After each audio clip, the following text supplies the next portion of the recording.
ಪರಮಾತ್ಮನಾದಂತಹ ಶ್ರೀಕೃಷ್ಣನ ಪಾದಕ್ಕೆ ನಮಸ್ಕಾರವನ್ನ ಮಾಡ್ತಾ, ಗುರು ಹಿರಿಯರನ್ನ, ಆರಾಧ್ಯ ದೇವರನ್ನ ಮನಸ್ಸಲ್ಲಿ ಸ್ಮರಣೆಯನ್ನ ಮಾಡ್ತಾ ಇವತ್ತಿನ ತರಗತಿಯನ್ನ ಪ್ರಾರಂಭವನ್ನ ಮಾಡೋಣ.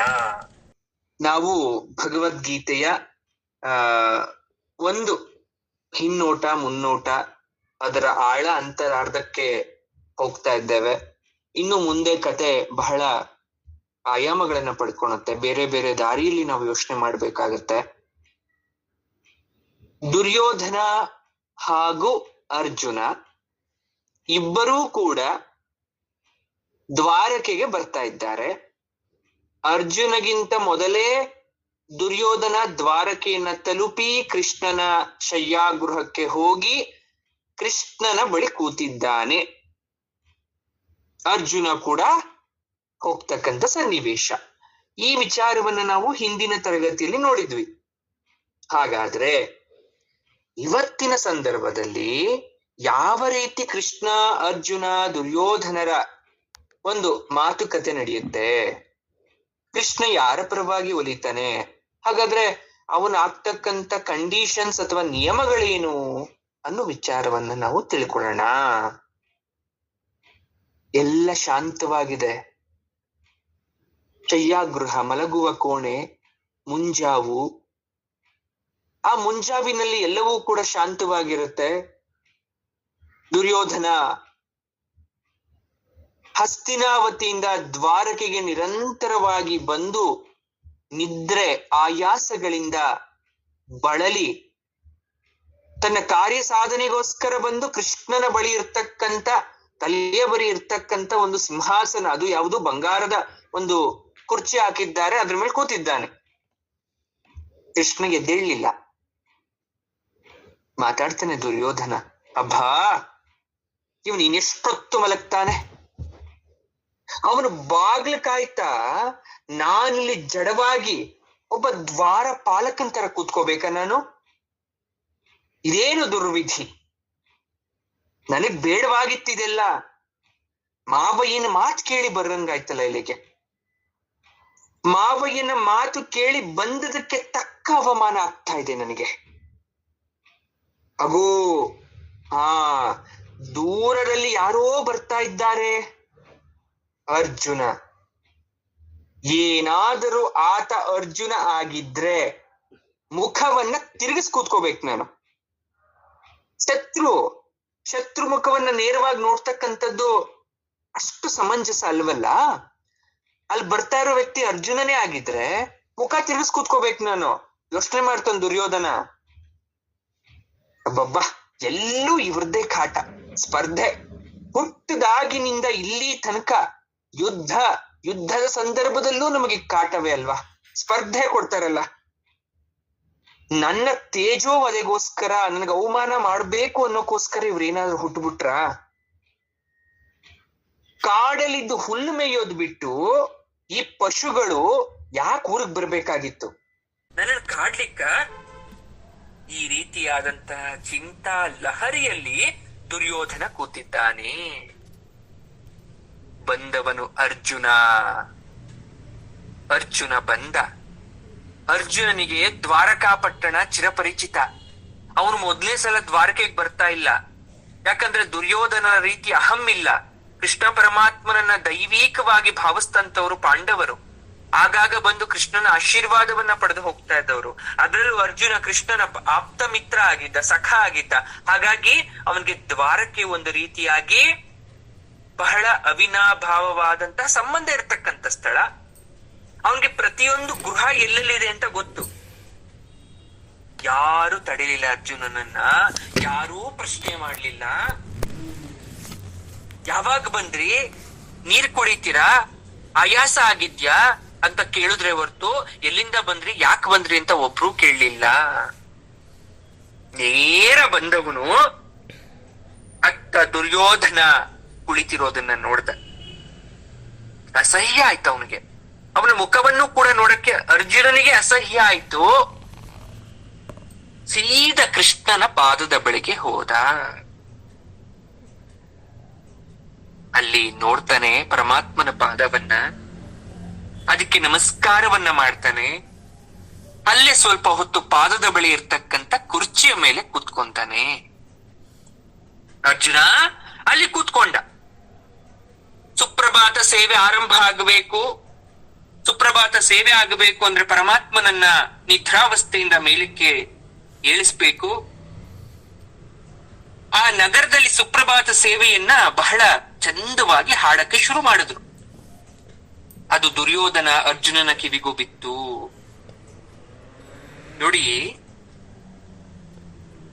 ಮನಸ್ಸಿದೆಯಲ್ಲ, ನಮ್ಮ ಮನಸ್ಸು, ಅದು ನಮ್ಮನ್ನ ಯಾವುದೇ ರೀತಿಯಾದಂತಹ ಸಂದರ್ಭಕ್ಕೆ ದೂಕುತ್ತೆ, ಆಲೋಚನೆ ಕೊಡುತ್ತೆ. ಇಲ್ಲಿ ಕೂತಿರೋರು 2 ಡಿಫ್ರೆಂಟ್ ಕ್ಯಾರೆಕ್ಟರ್ಸ್, 2 ವಿಭಿನ್ನ ರೀತಿಯಾಗಿ ಯೋಚನೆ ಮಾಡ್ತಕ್ಕಂತ ವ್ಯಕ್ತಿಗಳು. ಅರ್ಜುನ ಭಕ್ತಿಪರನಾಗಿ ಭಾವಾಪರನಾಗಿ ಕೂತಿದ್ದ, ದುರ್ಯೋಧನ ಅಸಹ್ಯಕರವಾಗಿ ಜಂಬದಿಂದ ಕೂತಿದ್ದ.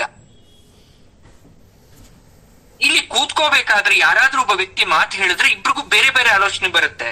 ಈಗ ನಾನ್ ಮಾತಾಡ್ತಾ ಇರೋ ಮಾತು ನಿಮಗೆ ಬೇರೆ ಬೇರೆ ರೀತಿಯಾದಂತ ಆಲೋಚನೆ ಕೊಡುತ್ತೆ. ಎಲ್ಲ ಹಾಡು ಹೇಳಕ್ ಶುರು ಮಾಡಿದ್ರು. ಜಗದೊಡೆಯ ಎದುರಾಯ ನಿನಗೆ ಮಂಗಳವಿರಲಿ ಕಣ್ಣು ತೆರೆದು, ಲೋಕವಿದು ಕಮಲ ಅರಳಿ ಬೆಳಗಲು ನೀನು ಭಾನು ಉದಯ. ನಿನಗೆ ನಿದ್ರೆಯೂ ಅಲ್ಲ ಯೋಗ ಮುದ್ರೆಯೂ ಎಲ್ಲ ಜಗ ಶುಭವ ನೀನೆನವೇ. ಲೋಕ ರೂಢಿಯ ಸ್ತುತಿಯು ನಮದಿ ಬರಿ ಬಾಯಿ ಕೈಂಕರ್ಯ ಶುದ್ಧ ಮನವೇ. ಕತ್ತಲೆಯು ನೀಳಾಯ್ತು ಸುರದೈತ್ಯ ಸಂಗ್ರಾಮ, ನಿಶೆಯಲ್ಲೆಲ್ಲ ನಡೆದಿಹುದು. ನೀನೆದ್ದು ಅಭಯ ಮುದ್ರೆಯ ನೀಡು, ಅದಕ್ಕೆ ಲೋಕ ಕಾದಿಹುದು. ನಿನಗೆ ತಿಳಿಯದು ಏನು ಏನ ಭಿನ್ನಪಬೇಕು, ಸರ್ವಜ್ಞ ದೈವರೀಶ. ದ್ವಾರಕೆಯು ವೈಕುಂಠ ಭಕ್ತ ಹೃದಯದಲ್ಲಿ ನಿನ್ನ ನಿತ್ಯವಾಸ. ಸೂರ್ಯಮಂಡಲ ಒಂದು ಕ್ಷೀರ ಸಮುದ್ರವು ಒಂದು, ನೀನೇ ಶ್ರೀನಿವಾಸ, ನೀನೇ ಶ್ರೀನಿವಾಸ. ಜಗದಾಟದಲ್ಲಿ ನಾವು ಬಡವ ಬಲ್ಲಿದರಿರಲಿ, ಅರಸು ತಿರುಕರು ಎಲ್ಲ ನಿನಗೆ ಗೊಂಬೆ. ಶ್ರೇಯ ಗುರಿಯನ್ನು ಬಲ್ಲೆ, ನಮಗೇನು ಹೊಲ್ಲೆ, ಇನ್ನೇನು ಏನನ್ನೆಂಬೆ. ಹೊಗಳುವರು ಕವಿವರ್ಯ ಧ್ಯಾನಿಪರು ಯೋಗಿಗಳೆಲ್ಲ, ಯಾರಿಗೂ ನೀ ತಿಳಿಯಲೊಲ್ಲೆ. ವಾಚಾಮಗೋಚರ ಶ್ರುತಿ ಸೋತು ಮೌನದಲ್ಲಿ ನಮ ಹೃದಯವನ್ನು ನೀ ಬಲ್ಲೆ. ರಾಮ ದಾಮೋದರ ಶ್ರೀ ಕೃಷ್ಣ ಕೇಶವ ಸಿಂಹ ಜನಾರ್ದನ, ನಿನಗಿದೋ ನಮನ, ನಿನಗಿದೋ ನಮನ. ಸುಪ್ರಭಾತ ಸೇವೆ ದ್ವಾರಕೆಯಲ್ಲಿ ಹೇಳ್ತಿರ್ತಕ್ಕಂಥದ್ದು. ಪರಮಾತ್ಮ ಎದ್ದೇಳಿ, ಕೃಷ್ಣ ಎದ್ದೇಳಿ ಮೇಲೆ ಹಾಡ್ತಾ ಇದ್ದಾರೆ ಸ್ತುತಿ ಪಾಠಕರು. ಹಾಡ್ತಾ ಹಾಡ್ತಾ ಹಾಡು ಮುಗಿತಾ ಬಂತು.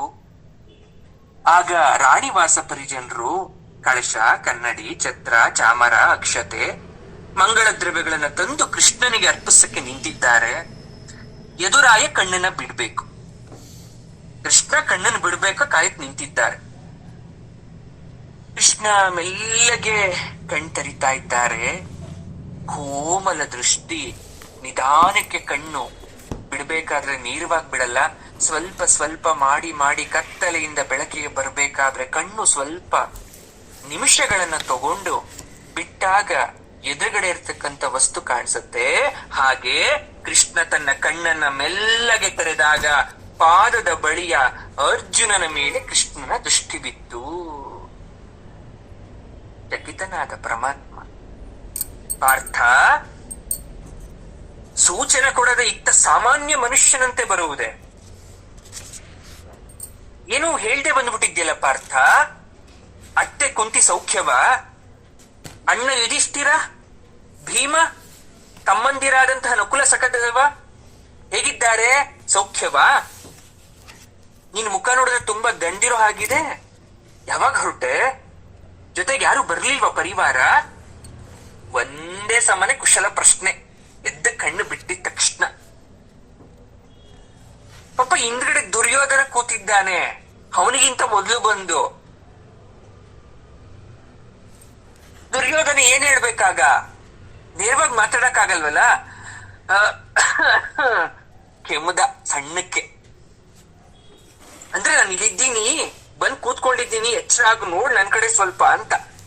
ಯಾವಾಗ ದುರ್ಯೋಧನ ಸ್ವಲ್ಪ ಕೆಮ್ಮದ, ಕೃಷ್ಣ ಮೆತ್ತ ಹಿಂದೆ ತಿರುಗ್ದ. ಈ ಕಡೆ ಹಿಂದೆ ತಿರುಗಿದ್ರೆ ದಾಸಿಯರು ಆರ್ತಿ ಕನ್ನಡಿ ಎಲ್ಲ ಇಟ್ಕೊಂಡಿದ್ರು. ಪರಮಾತ್ಮನಿಗೆ ಆರ್ತಿ ಎತ್ತಿದ್ರು, ಕನ್ನಡಿಯಲ್ಲಿ ಪರಮಾತ್ಮನಿಗೆ ಮುಖವನ್ನ ತೋರಿಸಿದ್ರು, ತಂದಿರ್ತಂತ ಕಲಶವನ್ನ ಸ್ಪರ್ಶ ಮಾಡಿಸಿದ್ರು, ಅಕ್ಷತೆಗಳನ್ನ ಅಡಿಮುಡಿಗಳಲ್ಲಿ ಹಾಕಿದ್ರು, ಚಾಮರ ಸೂಸಿದ್ರು, ನಮಸ್ಕಾರ ಮಾಡಿದ್ರು, ಅಲ್ಲಿಂದ ಹೊರಟ್ರು. ದುರ್ಯೋಧನನಿಗೆ ಮನದಲ್ಲಿ ಅಸೂಯೆ ಶುರುವಾಗೋಯ್ತು, ಬೇಸರ ಆಗೋಯ್ತು. ಈ ಗೊಲ್ಲನಿಗೆ ಸುಪ್ರಭಾತ ಸೇವೆ ಆದ್ಮೇಲೆ ಈ ಪರಿ ರಾಜೋಪಚಾರನ? ಇವನೇನು ಚಕ್ರವರ್ತಿನ? ಯಾವ ರಾಜ್ಯಕ್ಕೆ ಇವನು ಒಡೆಯನಾಗಿದ್ದಾನೆ? ಇವನ ಸಾಮಂತರ ಯಾರು? ಅಂದ್ರೆ ಇವನ ಕೈ ಕೆಳಗಡೆ ಇರತಕ್ಕಂತ ರಾಜರು ಯಾರು? ಜಗದೊಡೆಯ ಅಂತಕ್ಕಂಥ ಪೊಳ್ಳು ಮಾತು ಬೇರೆ, ಸುಳ್ಳು ಮಾತು ಬೇರೆ. ಹೊಗಳವರು ಅಂದ್ರೆ ಹೊಗಳವ್ರು ಇದ್ದಾಗ ಎಲ್ರೂ ದೇವರಂತೆ. ಯೋಗ ನಿದ್ರೆ ಬೇರೆ ಮಾಡ್ತಾನಂತೆ ಇವನು. ಎಲ್ಲ ಕಪಟ. ತನ್ನ ವೈಭವವನ್ನ ನನಗ್ ತೋರಿಸ್ಬೇಕು ಅಂತ ಮಾಡಿರೋ ತಂತ್ರನ, ನಾನು ಇಲ್ಲಿಗೆ ಬರ್ತೀನಿ, ನನ್ನ ವೈಭವವನ್ನೆಲ್ಲ ನೋಡಿ ಹೊಟ್ಟೆ ಹುರ್ಕೊಳ್ಳಿ ಅಂತ ಮಾಡಿದ್ದಾನಲ್ವಾ? ಈ ಮಾಯೆಗೆ ನಾನು ಮೋಸ ಹೋಗ್ಬಾರ್ದು. ಹೊಗಳವರು ಯಾರನ್ನು ಬೇಕಾದ್ರೂ ಅಟ್ಟಕ್ಕೇರ್ಸ್ ಕೂರಿಸ್ತಾರೆ, ಆದ್ರೆ ಮಾಡೋ ಅಪಮಾನವನ್ನ ಸಹಿಸ್ಕೋಬೇಕು. ಅರಸನಾದ್ರೆ ನನ್ನೆದ್ರು ಈ ಗೊಲ್ಲನ ಕೊಂಡಾಟವನ್ನ ನನ್ ಗೊತ್ತಿಲ್ವಾ? ಅಂದ್ರೆ ತರ್ಲೆ ಗೊತ್ತಿಲ್ವ ನೀನೇನ್ ಮಾಡಿದ್ದಾನೆ ಅಂತ? ಏನಾಗುತ್ತೋ ಆಗ್ಲಿ ನೋಡ್ಬಿಡ್ತೀನಿ. ಈ ಶನಿ, ಈ ಅರ್ಜುನ ಈ ಸಮಯಕ್ಕೆ ಬರ್ಬೇಕಿತ್ತ? ಯಾರ ಪ್ರೇರಣೆ? ಯಾರೋ ಹೇಳ್ಕೊಟ್ಟೆ ಕಳ್ಸಿರ್ಬೇಕಿದ್ದೆಲ್ಲ. ಇಷ್ಟೆಲ್ಲ ಮನ್ಸಲ್ಲಿ ಮಾತಾಡ್ಕೊಂಡ, ನೇರವಾಗಿ ಮಾತಾಡಕ್ ಆಗಲ್ವಲ್ಲ. ಯಾರಾದ್ರೂ ನಮ್ಗೆ ಆಗ್ಲಿಲ್ಲ ಅಂದ್ರೆ ಅವ್ರ ಬಗ್ಗೆ ನಾವು ಮನ್ಸಲ್ಲಿ ಬೈಕು ಅಂತೀವಿ, ನೇರವಾಗಿ ಮಾತಾಡಕ್ ಆಗಲ್ಲ. ಆದ್ರೆ ಪರಮಾತ್ಮ ಅವನ್ಗೆಲ್ಲವೂ ಅರಿವಿತ್ತು. ಹಿಂದೆ ತಿರುಗಿಬಿಟ್ಟು ನೋಡ್ತಾನೆ, ಓಹೋಹೋ, ಏನು ಕುರುರಾಯ ಸವಾರಿ, ನನ್ನಂತ ಅಲ್ಪನ ಮನೆಗೆ ಹೀಗೆ ಕೇಳ್ದೆ ಬರ್ತಕ್ಕಂಥ ತುರ್ತು ಸಂದರ್ಭ ಏನಿತ್ತು? ಅಪ್ಪಾಜಿ ಕ್ಷೇಮನ? ವಿದುರ ಮಹಾಮಾತ್ಯ, ಗುರು ದ್ರೋಣರು, ತಾತ ಭೀಷ್ಮ, ಕೃಪಾಶ್ವತ್ಥಾಮ್ರು, ಹೋಗ್ಲಿ ನೀನ್ ಆರೋಗ್ಯನ? ಇಷ್ಟೆಲ್ಲ ಹೇಳ್ಬಿಟ್ಟು ಪರಮಾತ್ಮ ಒಂದ್ ಮಾತು ಹೇಳ್ತಾನೆ, ದುರ್ಯೋಧನ, ಇಲ್ಲಿ ಯಾರು ಕದ್ದು ಕೇಳೋರಿಲ್ಲ, ನೀನು ಬಾಯ್ ಬಿಟ್ಟು ಮಾತಾಡಬಹುದು ಅಂತ. ಅರ್ಜುನ, ನೀನು ಒಟ್ಟಿಗೆ ಬಂದಿದ್ ಬಹಳ ಸಂತೋಷ. ಏನ್ ವರ್ತಮಾನ, ಏನ್ ಸಮಾಚಾರ? ಯಾವ ರಾಜಕಾರ್ಯ ಇಬ್ರು ಒಟ್ಟಿಗೆ ಬರೋ ತರ ಮಾಡ್ತು? ಏನಾದ್ರೂ ಶುಭವಾರ್ತೆ ತಂದಿದ್ರೆ ನನ್ ತುಂಬಾ ಸಂತೋಷನಪ್ಪ. ಕೃಷ್ಣ ಮಾತಲ್ಲೇ ತಿವುದ. ದುರ್ಯೋಧನನಿಗೆ ಏನು ಮಾತಾಡ್ಬೇಕು ಅಂತ ಗೊತ್ತಾಗ್ಲಿಲ್ಲ. ಏನೇನೋ ಕಲ್ಪನೆ. ಗೊಲ್ಲ, ನನ್ನನ್ನ ಪರೀಕ್ಷೆ ಮಾಡ್ತಾ ಇದ್ಯಾ? ನನ್ನನ್ನ ಎಚ್ಚರಿಸ್ತಾ ಇದ್ಯಾ ಅನ್ಕೊಂತಾ ಇದ್ದಾನೆ. ಆಗ ಏನು ಉತ್ತರ ಕೊಡ್ಲಿಲ್ಲ, ತಲೆ ತಗ್ಗಿಸ್ಬಿಟ್ಟ. ಸೋತ ಮನೋಭಾವ ದುರ್ಯೋಧನನಲ್ಲಿ ಕಾಡಕ್ಕೆ ಶುರುವಾಯಿತು. ಕೃಷ್ಣ ಮಾತನ್ನ ಮುಂದುವರಿಸ್ತಾನೆ, ಪರಮಾತ್ಮ, ಇಲ್ಲಿ ನೋಡು ದುರ್ಯೋಧನ, ಹಾಗೆ ಅರ್ಜುನ, ಇಬ್ರು ಹೀಗೆ ಒಂದೇ ದಿವಸ ಒಂದೇ ವೇಳೆಗೆ ಬಂದಿದ್ದೀರಾ ಅಂದ್ರೆ ವಿಧಿ ನಿಮ್ಮನ್ ಕರ್ಕೊಂಬಂತೋ, ಅಥವಾ ದೈವ ಏನೇನ್ ಯೋಚನೆ ಮಾಡ್ತೋ, ಅಥವಾ ನನ್ನ ಬಾಯಲ್ಲಿ ಯಾಕೆ ಈ ರೀತಿ ಒಳ್ಳೆ ಮಾತುಗಳನ್ನ ಹೇಳೋ ತರ ಪ್ರೇರೇಪಿಸ್ತಾ ಇದೆ ಈಗ ನನಗೆ. ಇದು ನಿಮಗೆ ಇಷ್ಟ ಆಗಬಹುದು, ಇಷ್ಟ ಆಗದೆ ಇರಬಹುದು, ಆದ್ರೆ ಎರಡೂ ಕುಟುಂಬಕ್ಕೂ ನಾನು ಬೇಕಾಗಿರೋನು, ಎರಡೂ ಕುಟುಂಬಕ್ಕೂ ನಾನು ಬಹಳ ಹತ್ತಿರವಾಗಿರ್ತಕ್ಕಂಥ ಮನುಷ್ಯ. ಹಾಗಾಗಿ ಮಧ್ಯಸ್ಥಿಕೆಯನ್ನ ವಹಿಸಿರೋದ್ರಿಂದ ನಾನು ಹೇಳಬೇಕಾಗತ್ತೆ, ನನ್ನ ಮಾತನ್ನ ಕೇಳಿಸ್ಕೊಳ್ಳಿ. ಇಬ್ರಿಗೂ ಗೊತ್ತಿರೋ ವಿಚಾರವನ್ನ ನಾನು ಹೇಳಿ ಬೇಸರ ಮಾಡಲ್ಲ. ಭೂತಕಾಲವನ್ನ ತಿದ್ದಕ್ಕೆ ಸಾಧ್ಯ ಆಗಲ್ಲ. ಆಗೋಗಿರುವಂತ ಘಟನೆಯನ್ನ ನೀವ್ ಯಾವತ್ತೂ ಬದಲಾವಣೆ ಮಾಡಕ್ ಸಾಧ್ಯ ಇಲ್ಲ. ತುಂಬಾ ಜನ ಕೊರಗ್ತಾ ಇರ್ತೀವಿ, ಹೀಗಾಗೋಯ್ತು ಹೀಗಾಗೋಯ್ತು, ಆಗೋಗಿದೆ ಭೂತಕಾಲ, ನೀವ್ ತಿದ್ದಕ್ ಹೋಗ್ಬೇಡಿ ಅದನ್ನ. ಸರಿ, ಭವಿಷ್ಯವನ್ನ ರೂಪಿಸಕ್ಕೆ ಪರಮಾತ್ಮ ಅವಕಾಶ ಕೊಟ್ಟಿಲ್ಲ ನಮಗೆ. ನನ್ನ ಬದುಕು ಹೀಗೆ ಇರಬೇಕು ಅಂತ ಪ್ರತಿಯೊಬ್ಬರು ರೂಪಿಸೋ ಹಾಗಾದ್ರೆ ಭೂಮಿ ಮೇಲೆ ಯಾರು ಕೂಡ ಬದುಕಕ್ಕಾಗಲ್ಲ, ಉಳಿಯಕ್ಕೂ ಆಗಲ್ಲ. ಹಾಗಾಗಿ ವರ್ತಮಾನದಲ್ಲಿ ಏನನ್ನ ಮಾಡಕ್ ಸಾಧ್ಯ ಇದೆ, ಇವತ್ತಿ ಕ್ಷಣಕ್ ನನ್ನ ಕೈಲಿ ಏನಾದ್ರೂ ಮಾಡ್ಬೋದಾ, ಅದನ್ನ ನಾನು ಮಾಡ್ತೀನಿ. ಅದ್ರ ಬಗ್ಗೆ ನಾನು ಮಾತಾಡ್ತೇನೆ. ನೋಡಿ, ಯೋಚನೆ ಮಾಡಿ. ಧೃತರಾಷ್ಟ್ರ ದೊರೆ ಕುರುಡ, ಕಣ್ಣಿಲ್ಲ. ಅದು ಹೊಸ ವಿಚಾರನ? ಭೂತಕಾಲ, ಅದು ಹಾಗೋಗಿರೋ ವಿಚಾರ, ಅದೆಲ್ರಿಗೂ ಗೊತ್ತಿರೋ ವಿಚಾರ. ಪಾಂಡುರಾಜನ ಅಕಾಲ ವಾನಪ್ರಸ್ಥಶನ, ಅದು ಕೂಡ ಹಳೆ ವಿಚಾರ. ಅವನು ಹೋಗಿದ್ದು ಆಯ್ತು, ಕಾಡಿಗೆ ಸತ್ತೋಗಿದ್ದು ಆಯ್ತು. ಇದಿಬ್ರಿಗೂ ಬೇಡ, ನನಗೆ ಗೊತ್ತು. ಆದ್ರೆ ಇಡೀ ರಾಷ್ಟ್ರ ಏಳಿಗೆಯನ್ನ ಬಯಸುತ್ತಪ್ಪ. ಬರೀ ಇದು ನಿಮ್ಮಿಬ್ರು ಪ್ರಶ್ನೆ ಅಲ್ಲ, ಇಬ್ರು ಕುಲದ ಪ್ರಶ್ನೆ ಅಲ್ಲ. ಕೌರವರು ಪಾಂಡವರು ಅನ್ನೋ ಪ್ರಶ್ನೆ ಬರಲ್ಲ ಇಲ್ಲಿ. ರಾಜಸೂಯ ಅಂತಕ್ಕಂಥ ಭೂತ, ಜ್ಯೂತ ಅಂತಕ್ಕಂಥ ಭೂತ, ವನವಾಸ ಅಜ್ಞಾತವಂತ ವಾಸ ಅಂತಕ್ಕಂಥ ಭೂತ. ಭೂತ ಅಂದ್ರೆ ಭೂತ ಕಾಲ ಅಂತ, ಹಿಂದೆ ಆಗೋಗಿರೋದು ಅಂತ. ಪಾಂಡವರ ನರಳಾಟ ಅಂತಕ್ಕಂಥ ಭೂತಕಾಲ, ಹಸ್ತಿನಾವತಿಯ ಆಡಳಿತ ಅಂತಕ್ಕಂಥ ತಿರುವಿನ ಕಾಲದ ಮೇಲೆ ಡಿಪೆಂಡ್ ಆಗಿದೆ. ಅರ್ಥ ಆಯ್ತಾ? ಅರ್ಥ ಮಾಡ್ಕೊಂಡ್ರೆ ಎಲ್ರು ಕೂಡ. ಈ ತಿರುವು ಕೊಡಬೇಕಾಗಿರೋನು ಭೀಷ್ಮ. ಅವನು ತಿರುವು ಕೊಡ್ಲಿಲ್ಲ, ಮೋಹ ಸುಳಿಯಲ್ಲಿ ಬಿದ್ದ. ಜ್ಞಾನಿ ಭೀಷ್ಮ ವೃದ್ಧ, ಇಬ್ರಿಗೂ ಹಿತೈಷಿ ಆಗಿರ್ತಕ್ಕಂಥವನು. ಅವನ್ ವಿಧಿಸಿರೋ ಕರ್ತವ್ಯವನ್ನ ಮಾಡ್ಬೇಕಾಗಿರೋದು ನಿಮ್ ಕರ್ತವ್ಯ. ಅವನ್ ಹಾರ್ಡರ್ ಮಾಡಕ್ ನೀವ್ ಯಾರು ಅಲ್ಲ. ಏನೋ ನಿಷ್ಪಕ್ಷಪಾತಿಯಾಗಿ ಅವನು ಉಳಿದಿದ್ರೆ ಇವತ್ತು ಯುದ್ಧ ಅಂತಕ್ಕಂಥ ಸಂದರ್ಭ ಬರ್ತಿರ್ಲಿಲ್ಲ. ವಿಧಿ ಅಂದ್ರೆ ಏನ್ ಅನ್ಕೊಂಡಿದ್ದೀರಾ? ಸತ್ಯ, ಧರ್ಮ.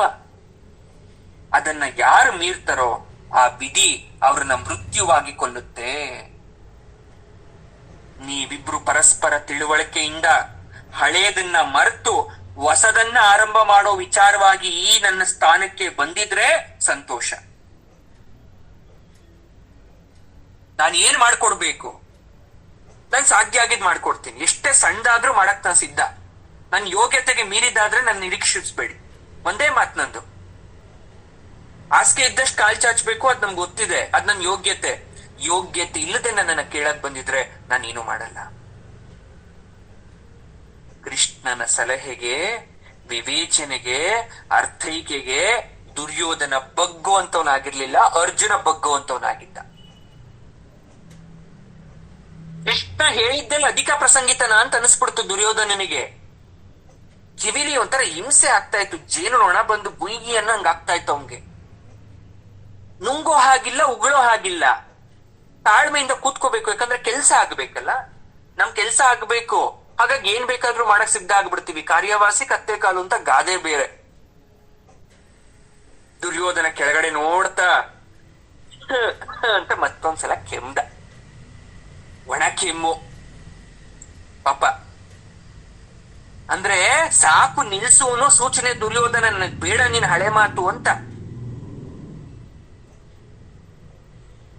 ಕೃಷ್ಣನಿಗೆ ಇದೆಲ್ಲ ಗೊತ್ತಾಗಲ್ವಾ?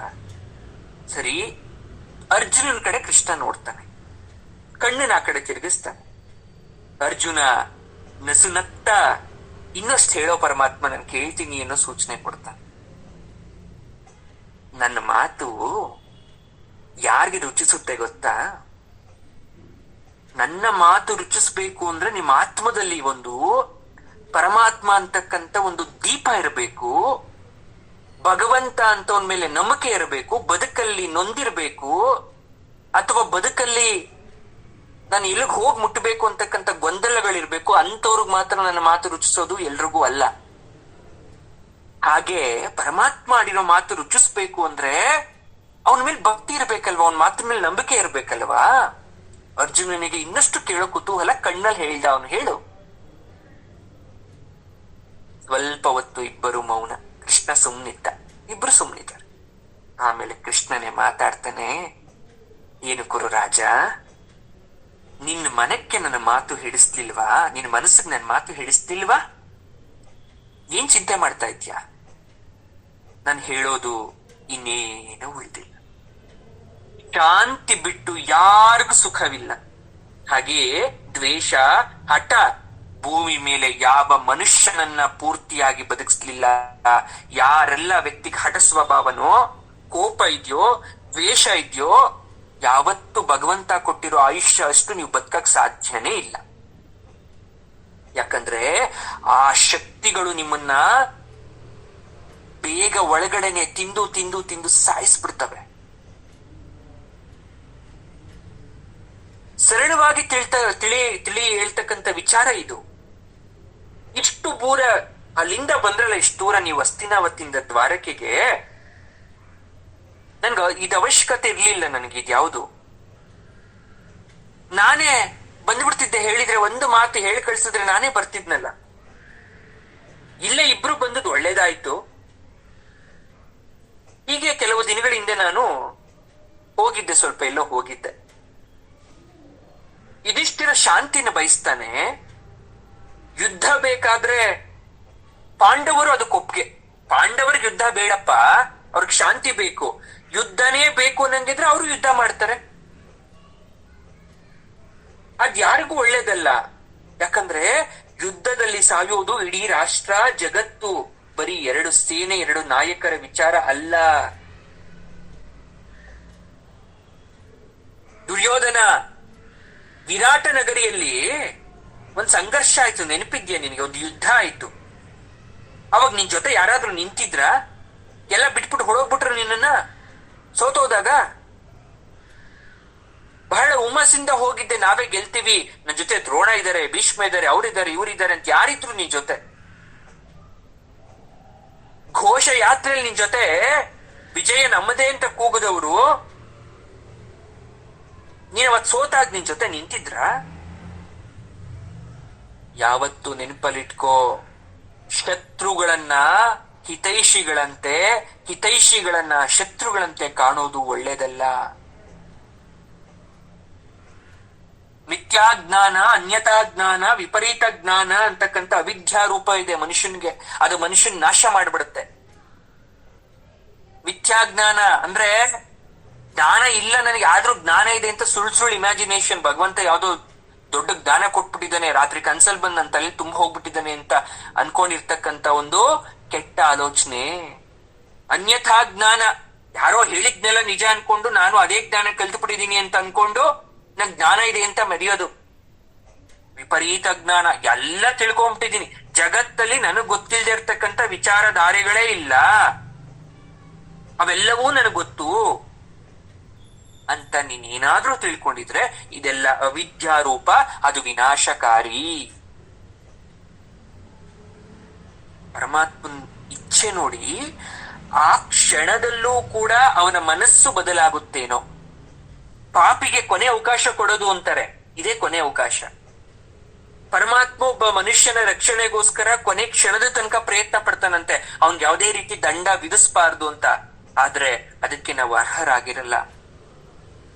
ಏನ್ ಮಾತಾಡ್ಬೇಕು? ದುರ್ಯೋಧನ ಹೇಳ್ತಾನೆ, ಕೃಷ್ಣ ನಾನು ವೇದಾಂತ ಶ್ರವಣಕ್ಕೆ ನಿನ್ನ ಹತ್ರ ಬರ್ಲಿಲ್ಲ. ಒಂದೇ ಮಾತು, ನನ್ನ ವೇದಾಂತ ಶ್ರವಣಕ್ಕೆ ಬಂದಿದ್ದೀನ. ಕೃಷ್ಣನ್ಗೆ ಆಶ್ಚರ್ಯ ಆಗೋಯ್ತು. ನಿರ್ವಿಕಾರ ಮುಖದಿಂದ ಅರ್ಜುನನ್ ಕಡೆ ನೋಡ್ತಾನೆ. ಅಲ್ಲಿ ಏನೂ ಇಲ್ಲ ಅವನ ಮುಖದಲ್ಲಿ. ಅವನ್ಗೇನೋ ಬೇಕು ಬೇಡ ಏನು ಸುಮ್ಮನೆ ಕೂತಿದ್ದಾನೆ ಅರ್ಜುನ. ಗುರುರಾಯ, ವೇದಾಂತ ಶ್ರವಣವನ್ನು ಕೇಳ್ತಕ್ಕಂಥ ಕಾಲದಲ್ಲಿ ನೀವು ಕೇಳಿದ್ರೆ ನೀನ್ ಹಿಂಗಾಗ್ತಿರ್ಲಿಲ್ಲ. ವೇದ ಅಂದ್ರೆ ಕರ್ಮಕಾಂಡ, ಉಪಾಸನಾ ಕಾಂಡ, ಜ್ಞಾನ ಕಾಂಡದ ಜೊತೆಗೆ ಏಕಾಗ್ನಿ ಕಾಂಡ ಅಂತ ಒಂದಿದೆ, ಗೊತ್ತಾ ನಿನಗೆ? ಇದನ್ನೆಲ್ಲ ಗುರು ಸಾಂದೀಪನ ಮಹರ್ಷಿಯಿಂದ ನಾನ್ ಕೇಳಿದ್ದೀನಿ. ಕೃಷ್ಣನ್ ಎಂತ ದೊಡ್ಡ ಗುಣ ಅಂದ್ರೆ ನನಗ್ ಗೊತ್ತು ಅಂತ ಹೇಳ್ಕೊಂಡ್ಲಿಲ್ಲ, ಇದನ್ನ ನನ್ ಗುರುವಿಂದ ಕಲ್ತೆ ಎಂದ. ಕೃಷ್ಣನ್ಗೆ ಯಾವ ಗುರು ಬೇಕಾಗಿತ್ತು? ಕೃಷ್ಣ ಮಂದೇ ಜಗದ್ಗುರು ಮಂತಿರಲ್ಲ. ಆದ್ರೂ ಕೃಷ್ಣ ಯಾಕೆ ಗುರುಗಳ ಹತ್ರ ಹೋದ? ದೇವರು ಮನುಷ್ಯ ರೂಪಿಯಾಗಿ ಅವತಾರ ಪುರುಷನಾಗಿ ಭೂಲೋಕದಲ್ಲಿ ಜನ್ಮ ತಾಳಿದ್ರು ಕೂಡ ಗುರುವಿನ ಅವಶ್ಯಕತೆ ಇರುತ್ತೆ. ಶ್ರೀರಾಮಚಂದ್ರ, ವಶಿಷ್ಠ, ವಿಶ್ವಾಮಿತ್ರ ಮುನಿಯರ ಒಂದು ಆಶೀರ್ವಾದ ಅಥವಾ ಸಲಹೆ ಕೇಳಿದಂತವನು. ಶ್ರೀಕೃಷ್ಣ ಸಾಂದೀಪನ ಗರ್ಗಳ ಮಹರ್ಷಿಯ ಒಂದು ಸಲಹೆ ಕೇಳಿದಂತವನು, ಅವರ ಅಡಿಯಲ್ಲಿ ಬೆಳೆದಂತವನು. ಹಾಗೆ ನಾವು ಕೂಡ ಗುರುವಿನ ಅಡಿಯಲ್ಲಿ ಬೆಳಿಬೇಕು. ನಮ್ಗೆ ಎಷ್ಟೇ ತಿಳಿದವ್ರು ಇರ್ಬೋದು, ನಾವು ಜಗತ್ತಲ್ಲಿ ಪರಮಾತ್ಮ ನಮ್ಗೆ ಸಾಕಷ್ಟು ಅನುಕೂಲಕರವಾದ ವ್ಯವಸ್ಥೆಯನ್ನ ಕೊಟ್ಟಿರ್ಬೋದು, ಆದ್ರೆ ಗುರುವಿನ ದೃಷ್ಟಿ, ಗುರುವಿನ ಮಾತು, ಗುರುವಿನ ಉಪಾಸಕ್ತಿ ಇಲ್ಲದೆ ನಾವು ಮುಂದೆ ಹೋಗಕ್ಕಾಗಲ್ಲ. ಹೇಳ್ದ ಸಾಂದೀಪನ ಗುರುಗಳು ಹೇಳಿದ್ಮೇಲೆನೆ ನನ್ಗೆ ಅರ್ಥ ಆಗಿದ್ದು ಏನು, ನರಕ ಅಂದ್ರೇನು, ಸ್ವರ್ಗ ಅಂದ್ರೇನು, ಜೊತೆಗೆ ಕಾಳಯ್ಯವನ, ಜರಾಸಂಧ, ಶಿಶುಪಾಲಾದಿಗಳನ್ನ ಸಾಯಿಸೋದು ಹೇಗೆ, ಯುಧಿಷ್ಠಿರನಿನ್ನ ರಾಜಸೂಯ ಯಾಗ ಮಾಡಿಸಿ ಸಾಮ್ರಾಟ್ ಪದವಿಯನ್ನ ಮಾಡಿಸ್ಕೊಟ್ಟೆ. ಕಾರಣ ಇದೆಲ್ಲ ಗುರುಕೃಪೆಯಿಂದ ಉಂಟಾಗಿದ್ ನನಗೆ. ನಾನು ನಿಷ್ಪಕ್ಷಪಾತಿ ಅನ್ನೋದನ್ನ ನೀನ್ ನಂಬೇಕು. ನನ್ ಯಾರ ಪರವಾಗೂ ಇಲ್ಲ, ನಾನು ಶಾಂತಿ ಸ್ಥಾಪನೆಗೋಸ್ಕರ ಇರೋದಿಲ್ಲಿ. ನಿನಗ್ ವೇದಾಂತ ಬೇಡ ಅಂತ ಆದ್ರೆ ನಾನು ಹೇಳಲ್ಲ. ಆದ್ರೆ ವಿವೇಕಿಯಾಗಿ ನಿನ್ ಕರ್ತವ್ಯ ಏನ್ ಹೇಳು, ಕಾಪಾಡೋದಲ್ವ ಇಡೀ ರಾಜ್ಯವನ್ನ. ನಿನ್ಗೆ ಅನಿಸ್ತಾ ಇದ್ದು ಯುದ್ಧದಿಂದ ಕಾಪಾಡ್ತೀನಿ ಅಂತ. ದುರ್ಯೋಧನ ಹೇಳ್ತಾನೆ, ದೇವಕಿ ಪುತ್ರ, ನಾನು ಯುದ್ಧ ಬೇಡ ಅಂತ ಹೇಳ್ತೇನೆ, ಕೇಳೋರು ಕೇಳ್ಬೇಕಲ್ಲ. ಇಷ್ಟ ಚೆನ್ನಾಗಿ ಮಾತಾಡ್ತಾನೆ. ನಾನು 17 ಯುದ್ಧ ಬೇಡ ಅಂತ ನಾನು ಹೇಳ್ತಾ ಇದ್ದೀನಿ ಅಂದ್ಬಿಟ್ಟ. ಕೇಳೋರು ಕೇಳ್ತಾ ಇಲ್ಲ ಅಂದ. ಯಾರು ಎಲ್ಲಿರ್ಬೇಕು ಅಲ್ಲಿದ್ರೆ ಯುದ್ಧನೇ ಬರಲ್ವಲ್ಲ. ಕೃಷ್ಣ ಹೇಳ್ತಾನೆ, ನಾನು ಅದನ್ನೇ ಸೂಚಿಸ್ತಾ ಇದ್ದೀನಿ. ಎಷ್ಟ್ ಚೆನ್ನಾಗಿದೆ ನೋಡಿ ಮಾತು. ಅವನು ಹೇಳಿದ್ದು ಯಾರು ಎಲ್ಲಿರ್ಬೇಕು ಅಲ್ಲಿದ್ರೆ ಯುದ್ಧ ಆಗಲ್ಲ. ಅವನ ಪ್ರಕಾರ ಪಾಂಡವರು ಇಲ್ಲಿ ಬರಬಾರ್ದು, ಕಾಡಲ್ಲೇ ಇರ್ಬೇಕು, ಅವಾಗ ಯುದ್ಧ ಬರಲ್ಲ. ಪರಮಾತ್ಮ ಮಾತು ಹೇಳ್ತಾನೆ, ಹೌದು ನಾನು ಅದನ್ನೇ ಹೇಳ್ತಾ ಇರೋದು, ಯಾರು ಎಲ್ಲಿರ್ಬೇಕು ಅಲ್ಲಿದ್ರೆ ಯುದ್ಧ ಬರಲ್ಲ. ಪರಮಾತ್ಮನ ಪ್ರಕಾರ ನಿಮ್ಮ ಸ್ಥಾನದಲ್ಲಿ ನೀವಿರ್ರಿ, ಅವ್ರ ಸ್ಥಾನದಲ್ಲಿ ಅವ್ರು ಇರ್ತಾರೆ. ಸಿಂಹಾಸನ ಅಂತಕ್ಕಂಥದ್ದು ಅಲಂಕಾರ ಆಸನ ಅಲ್ಲ. ಅದು ಅಲ್ಲಿ ಅಧಿಕಾರ, ಪ್ರಜಾರಕ್ಷಣೆ, ದುಷ್ಟ ಶಿಕ್ಷಣ, ನ್ಯಾಯ ಪರಿಪಾಲನೆ, ಕೆಲವೊಂದ್ಸಲ ತ್ಯಾಗ ಮಾಡ್ಬೇಕಾಗತ್ತೆ. ಇದೆಲ್ಲ ಇದ್ದವ್ರು ಮಾತ್ರ ಧರ್ಮ ಪೀಠದಲ್ಲಿ ಕುಳಿತುಕೊಳ್ಳಿಕ್ಕೆ ಸಾಧ್ಯ. ದುರ್ಯೋಧನ ಹೇಳ್ತಾನೆ, ಮತ್ತದೇ ವೇದಾಂತಕ್ಕೆ ಬರ್ತಾ ಇದೆಯಲ್ಲ ವಾಸುದೇವ. ರಾಜಕಾರಣದಲ್ಲಿ ಧರ್ಮ ಈ ತರ ಮಾತುಗಳು ಬಂದೇ ಬರುತ್ತೆ. ಇದ್ ನಿನ್ ತಲೆ ನೋಯ್ತಾ ಇದೆ ಅಥವಾ ಅರ್ಥ ಆಗ್ತಾ ಇಲ್ಲ ಅಂದ್ರೆ ನಾನೇನ್ ಮಾಡ್ಲಿ? ಇದನ್ನೆಲ್ಲ ತಿಳ್ಕೊಳ್ದಿರೋನ್ ಹೇಗ್ ರಾಜ ಆಗ್ತೀಯ ಮುಂದೆ ನೀನು? ವೇದಾಂತಕ್ಕೆ ತಲೆ ಬಾಗ್ಬೇಕು, ಅರ್ಥ ಮಾಡ್ಕೋ, ತಿರಸ್ಕಾರ ಮಾಡೋದಲ್ಲ. ಪ್ರಯಾಣದಲ್ಲಿ ಯಾರನ್ನ ಸಹ ಪ್ರಯಾಣಿಕರನ್ನಾಗಿ ಮಾಡ್ಕೋಬೇಕು ಅನ್ನೋದು ನಮ್ ನಿರ್ಧಾರ ಅಂತ ಹೇಳ್ತಾನೆ ದುರ್ಯೋಧನ. ಮತ್ತೆ ನಮ್ಮಿಷ್ಟ ಅದು. ಲೈಫಲ್ಲಿ ನಾವ್ ಯಾರನ್ನ ಬೇಕಾದ್ರೂ ಚೂಸ್ ಮಾಡ್ಕೊಬಹುದು. ಲೈಫ್ ಅನ್ನೋದು ನನ್ ಮೇಲೆ ಡಿಸೈಡ್ ಆಗಿರುತ್ತಲ್ವಾ. I can choose anybody, I can walk out anywhere because it's my life ಅಂದ್ಬಿಡ್ತಾರೆ. ಅಂದ್ರೆ ನನ್ ಜೀವನ, ನಾನು ಎಲ್ಲಿ ಬೇಕಾದ್ರೂ ಹೋಗ್ಬೋದು, ಯಾರ ಜೊತೆ ಬೇಕಾದ್ರೂ ಇರ್ಬೋದು. ದುರ್ಯೋಧನ ಹೇಳ್ತಾನೆ, ನಾವ್ ಹೇಳ್ತೀವಲ್ಲ ಹಾಗೆ. ಕೃಷ್ಣ ಹೇಳ್ತಾನೆ, ಹಾಗಾದ್ರೆ ಇದನ್ನ ವಿಧಿ ಅಂತ ಹೇಳ್ತೀಯ ನೀನು?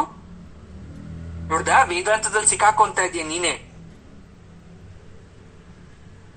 ಸಹನೆ, ಸಹಕಾರ, ಸಹಬಾಳ್ವೆ ಇದ್ರೆ ತಾನೇ ನೀನ್ ಯಾರನ್ನ ಬೇಕಾದ್ರೂ ಆಯ್ಕೆ ಮಾಡ್ಕೊಳೋದು. ನಿನ್ ಜೀವನದಲ್ಲಿ ನೀನ್ ಆಯ್ಕೆ ಮಾಡ್ಕೊಂಡಂತ ವ್ಯಕ್ತಿ ನಿನ್ ಜೊತೆಲಿ ಇರೋದು. ಈಗ ಪ್ರೀತಿಸ್ಬಿಟ್ರಿ ಅಂತ ಅನ್ಕೊಂಡು, ಒಂದು ಹುಡುಗಿ ಪ್ರೀತಿಸಿದ್ರು. ಅವ್ರು ಯಾವ್ದೋ ಜಾತಿ, ಯಾವ್ದೋ ಕುಲ, ಯಾವ್ದೋ ಧರ್ಮ, ಅವ್ರ ಪ್ರೀತಿ ಅಷ್ಟೇ ಮುಖ್ಯ ಆಗಿತ್ತು. ಅವರು ತಂದೆ ತಾಯಿ ಕೇಳೋ ಪ್ರಶ್ನೆಗೆ ಉತ್ತರ ಕೊಡ್ತಾರೆ, ಇದು ನಮ್ಮ ಜೀವನ, ನಮ್ ಜೀವನವನ್ನ ನಾವು ಆಯ್ಕೆ ಮಾಡ್ಕೊಂತ ಇದೀವಿ. We have rights to leave here. ನಮ್ಗೆ ಅಧಿಕಾರ ಇದೆ ನಮಗ ಬದುಕೋಕೆ ಸಮಾಜದಲ್ಲಿ. ಆಯ್ತು, ನೀವು ಬಿಟ್ಬಿಟ್ರಿ, ತಂದೆ ತಾಯಿ ಆದವ್ರು ನಾವೇನು ಮಾಡಕ್ಕಾಗಲ್ಲಮ್ಮ, ಪ್ರೀತಿಸ್ಕೊಂಡಿದ್ರ ನೀವು ಹೇಗ್ ಬೇಕೋ ಹಾಗಿರಿ. ಆದ್ರೆ ಆ ಪ್ರೀತಿ ಅಂತಕ್ಕಂಥದ್ದು ಧರ್ಮ ಅಂತ ಕನ್ಸಿಡರೇಷನ್ ಮಾಡ್ಕೊಳೋದಾದ್ರೆ, ಅವ್ರು ಚೆನ್ನಾಗಿ ಬದುಕ್ಬೇಕು ಅನ್ನೋದಾದ್ರೆ ಅವರಲ್ಲಿ ಸಹನೆ ಇರಬೇಕು, ಸಹಕಾರ ಇರಬೇಕು, ಸಹಬಾಳ್ವೆ ಇರಬೇಕು. ಒಟ್ಟುಗೂಡಿ ದಡ ಸೇರ್ತಕ್ಕಂಥದ್ದು ಶಾಂತಿ ದಾರಿ ಇರಬೇಕು. ಇದ್ಯಾವುದೂ ಇಲ್ಲ ಅಂದ್ರೆ ಆ ಪ್ರೀತಿ ಶಾಶ್ವತವಾಗಿ ನಿಲ್ಲುತ್ತಾ? ಇದನ್ನ ಕೃಷ್ಣ ದುರ್ಯೋಧನನ್ಗೆ ಹೇಳ್ತಾ ಇದ್ದಾನೆ. ನಿನ್ನಲ್ಲಿ ಸಹನೆ, ಸಹಬಾಳ್ವೆ ಯಾವುದೂ ಇಲ್ಲ ಅಂದ್ರೆ ಹೇಗೆ ಎಲ್ಲರನ್ನ ಜೊತೆಲಿ ಕರ್ಕೊಂಡು ಹೋಗ್ತೀನಿ ನಿನ್ ಜೀವನದಲ್ಲಿ? ದುರ್ಯೋಧನ ಮತ್ತೆ ಅದೇ ವಿತಂಡವಾದ. ನನ್ನ ಪಕ್ಷದ ನ್ಯಾಯವನ್ನ ಯಾಕೆ ನೀನ್ ನೋಡ್ತಾ ಇಲ್ಲ? ನೀನ್ ಕಳ್ರು ಅಂತ ಅನ್ಕೊಂಡ್ಬಿಟ್ಟಿದ್ಯಾ? ನಾವ್ ಮೋಸ ಮಾಡೋರ? ಕೃಷ್ಣ ಹೇಳ್ತಾನಪ್ಪ, ಅದನ್ನ ನೋಡೇ ನಾನು ಮಾತಾಡ್ತಾ ಇರೋದು. ನಿಮ್ಮ ಪಕ್ಷವನ್ನ, ನಿಮ್ಮ ನ್ಯಾಯ ನೀತಿಯನ್ನ ನೋಡೇ ಮಾತಾಡ್ತಾ ಇರೋದು ನಾನು. ನಾವ್ ಏನ್ ಮಾಡ್ತೀವೋ ಅದೆಲ್ಲ ನ್ಯಾಯ ಅಲ್ಲ. ನಾವ್ ಇಡೋ ಹೆಜ್ಜೆ ಎಲ್ಲ ಸರಿಯಾಗಿರಲ್ಲ. ನೋಡು, ನಮ್ಮಂತ ಮಧ್ಯಸ್ಥರ ಮಾತನ್ನ ಸ್ವಲ್ಪ ಕೇಳ್ಬೇಕು, ಒಪ್ಪಬೇಕು, ಬಗ್ಬೇಕು. ಹಗ್ಗ ಜಗ್ಗಾಟ ಮಾಡ್ಕೊಂಡ್ರೆ ಹಗ್ಗ ಅರಿಯುತ್ತೆ, ಅಥವಾ ಯಾರೋ ಒಬ್ರು ಬಿದೋಗ್ಬಿಡ್ತೀರಾ. ಮೊಂಡು ರಾಜಕಾರಣ ಇರಬಾರ್ದು ಕಣಪ್ಪ, ಒಪ್ಕೋಬೇಕಲ್ವಾ? ಯುಧಿಷ್ಠಿರ ರಾಜಸೂಯ ಯಾಗ ಮಾಡ್ದ.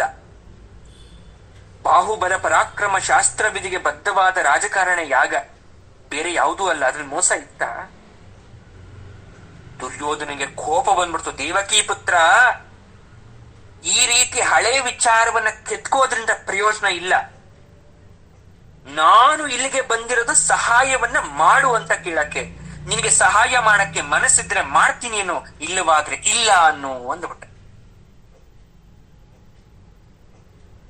ಕೃಷ್ಣ ಹೇಳ್ತಾನೆ, ಈಗ್ಲೂ ನಾನು ಅದೇ ವಿಚಾರದಲ್ಲಿದ್ದೇನೆ, ಅದೇ ವರ್ತಮಾನದಲ್ಲಿದ್ದೇನೆ. ನಿಮ್ಗೆ ಸಹಾಯ ಮಾಡೋ ರೀತಿಯಲ್ಲೇ ನಾನು ಮಾತಾಡ್ತಾ ಇರೋದು. ಯುದ್ಧ ಬದುಕೋ ದಾರಿಯಲ್ಲ. ಗಂಡ ಹೆಂಡತಿ ಅಂದ ತಕ್ಷಣ ಬೇರೆ ಆಗುವಂಥದ್ದಲ್ಲ.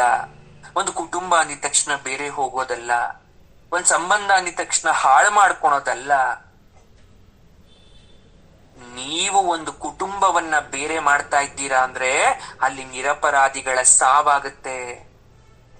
ನಿಮ್ಮ ನಂಬಿಕೊಂಡು ಸ್ವಲ್ಪ ಜನ ಇರ್ತಾರಲ್ವಾ, ಅವ್ರ ಸಾವಾಗತ್ತೆ. ಅವರ ಸಾವು ಅಂದ್ರೆ ನಿಮ್ಮನ್ನೇ ನಂಬಿಕೊಂಡು ಇರ್ತಕ್ಕಂಥವ್ರ ಹೊಟ್ಟೆ, ಬಟ್ಟೆ, ಅವರ ನೆಮ್ಮದಿ ಹಾಳಾಗುತ್ತೆ.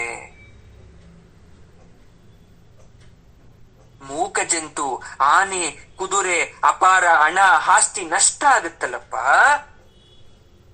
ಈಗ ನಿಮಗ್ ಯುದ್ಧ ಬೇಕು, ಅವ್ರಿಗೆ ಯಾರಿಗೂ ಯುದ್ಧ ಬೇಡ ಅಂದ್ರೆ ಅವರೆಲ್ಲ ಸಾಯ್ತಾರಲ್ಲ. ಶಕುನಿ ಮಾಯೆ ಎಲ್ಲ ಯುದ್ಧನೇ, ಕರ್ಣನ ಜಂಬ ಕೂಡ. ಯಾವಾಗ ಶಕುನಿ ಕರ್ಣ ಅಂತಕ್ಕಂಥ ಹೆಸರನ್ನ ಎತ್ತುಬಿಟ್ಟ ಕೃಷ್ಣ, ದುರ್ಯೋಧನನಿಗೆ ಮತ್ತಷ್ಟು ಕೆರಳ್ಬಿಟ್ಟ.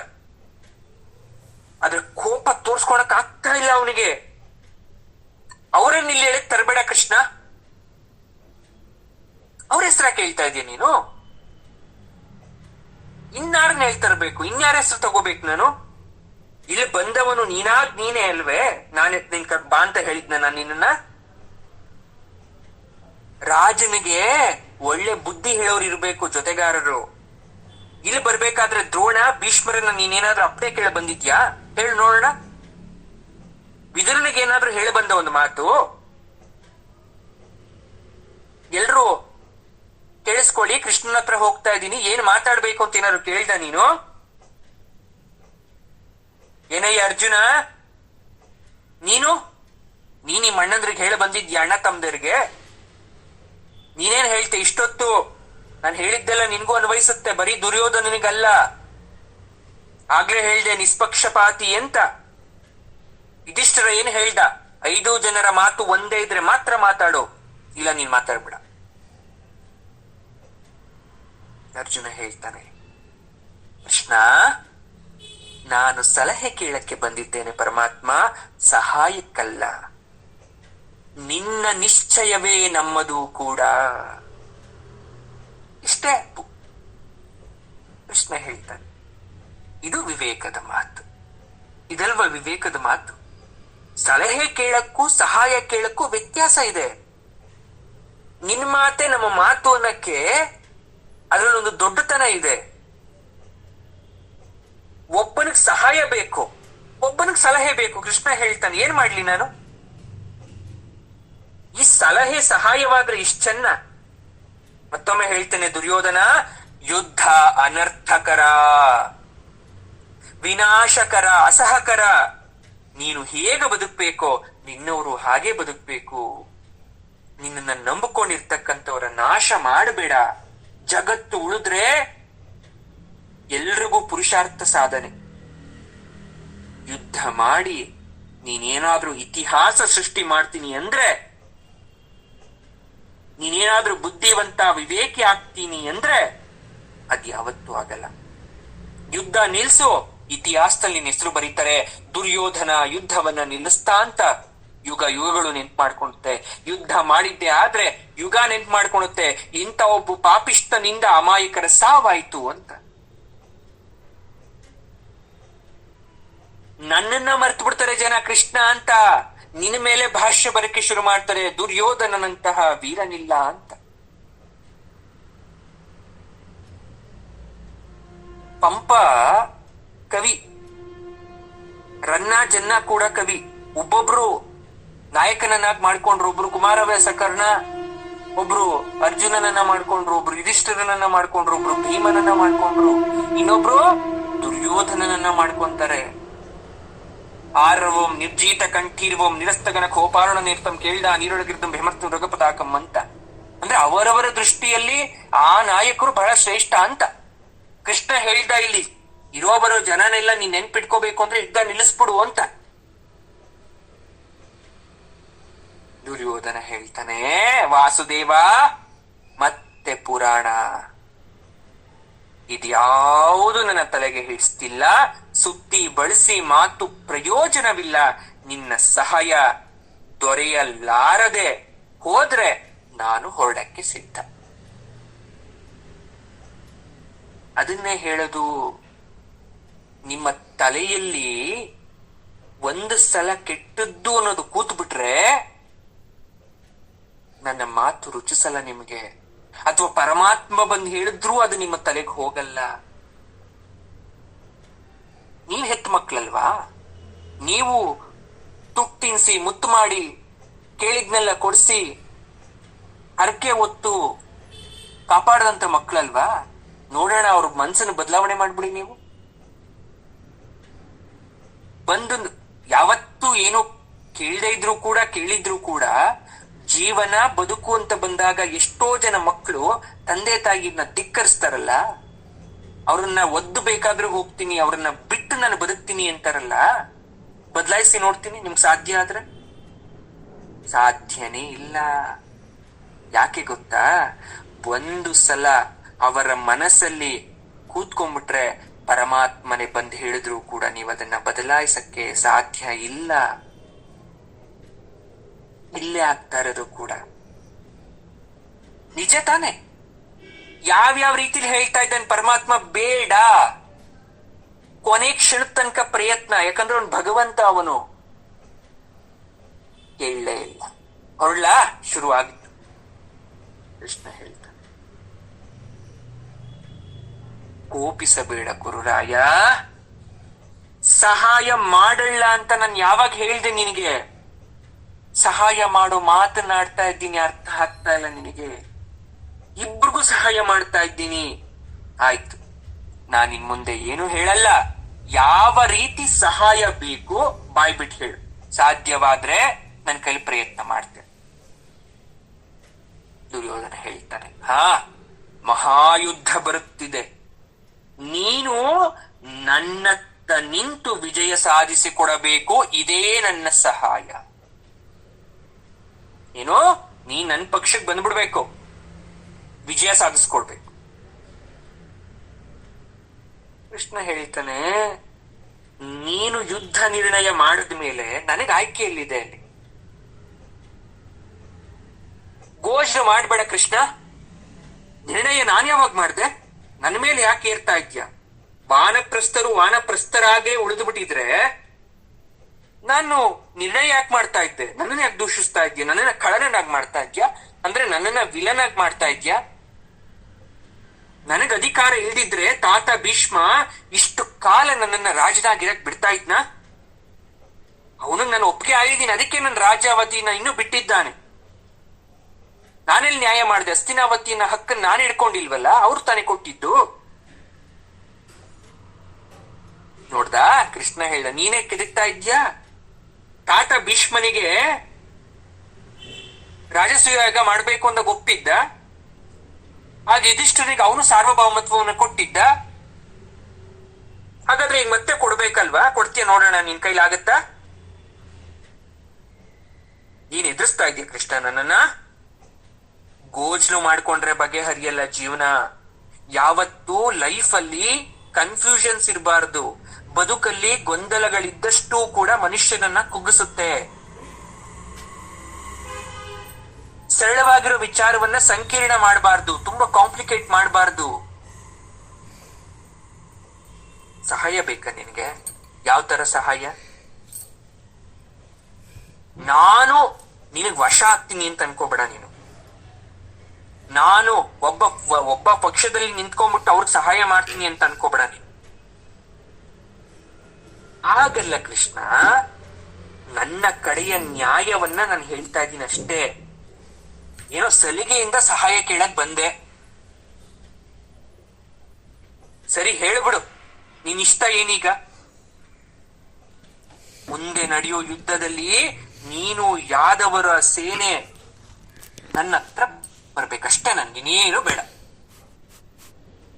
ಸರಿ, ಕೃಷ್ಣ ಅರ್ಜುನನ್ ಕಡೆ ತಿರುಗ್ದ. ನಿನ್ನಿಷ್ಟ ಏನ್ ಅರ್ಜುನ? ನಿನಗೇನು ಬೇಕು? ದುರ್ಯೋಧನ ಹೇಳ್ತಾನೆ, ನೋಡ್ದ ಪಕ್ಷಪಾತಿ, ಮೊದಲು ಬಂದವನು ನಾನು, ನನ್ನ ಕೋರಿಕೆಯೇ ಪ್ರಧಾನ. ನನ್ ಫಸ್ಟ್ ಉತ್ತರ ಕೊಡ್. ನೀನು ಯಾಕಪ್ಪ ಇಷ್ಟು ಗೊಂದಲ ನಿನ್ಗೆ? ಇಷ್ಟು ಕಾತುರತೆ ಯಾಕೆ ನಿನ್ಗೆ? ಇಬ್ಬರ ಮಾತನ್ನ ಕೇಳಿಸ್ಕೊಂಡು ಆಮೇಲೆ ಉತ್ತರ ಕೊಡ್ತೀನಿ ನಾನು. ಹೇಳ ಅರ್ಜುನ, ನಿನ್ ಮಾತು ತುಂಬಾ ಹೇಳ್ಬಿಟ್ಟಿದ್ಯ, ಇನ್ನೇನ್ ಹೇಳ್ತೀಯ? ಮೊದಲು ಉತ್ತರ ಕೊಡು. ಕೃಷ್ಣ ಹೇಳ್ದ, ನೋಡು, ನಾನು ಇಬ್ರಿಗೂ ಸಮಾನ ಅಂತ ಹೇಳಿದ್ದೀನಿ. ನಾನು ಇಬ್ಬರ ಮಾತನ್ನ ಕೇಳದೆ ನೀ ಉತ್ತರ ಕೊಡಲ್ಲ. ನಾನು ಯೋತ್ಸಕ್ಕೇನಿದೆ ಅದ್ರಲ್ಲಿ? ಒಬ್ರ ಕಡೆ ನಿಂತ್ಕೊಂಡ್ಬಿಡು. ಇಬ್ರು ಕಡೆ ನಿಲ್ಲಕ್ ಆಗಲ್ವಲ್ಲ, ನಿಂತ್ಕೊ ನನ್ ಪರವಾಗಿ. ಯಾಕಂದ್ರೆ ಮೊದ್ಲು ಬಂದಿದ್ ನಾನು. ಬಸ್ ಹತ್ಬೇಕಾದ್ರೆ ಬಸ್ ನನ್ ಸೀಟ್ ಸಿಗ್ಲಿ ಅಂತ ಹೋಗ್ಬಿಟ್ಟು ಬ್ಯಾಗೋ ಖರ್ಚು ಹಾಕ್ಬಿಟ್ರೆ ಆ ಸೀಟ್ ನಂದು. ಇನ್ ಯಾರು ಬಂದ್ರು ಬಿಡಂಗಿಲ್ಲ ಅದನ್ನ. ಹಾಕ್ ಫಸ್ಟ್ ಬಂದ್ ನಾನ್ ಕೂತ್ಬಿಟ್ಟಿದೀನಿ ಚೇರಲ್ಲಿ.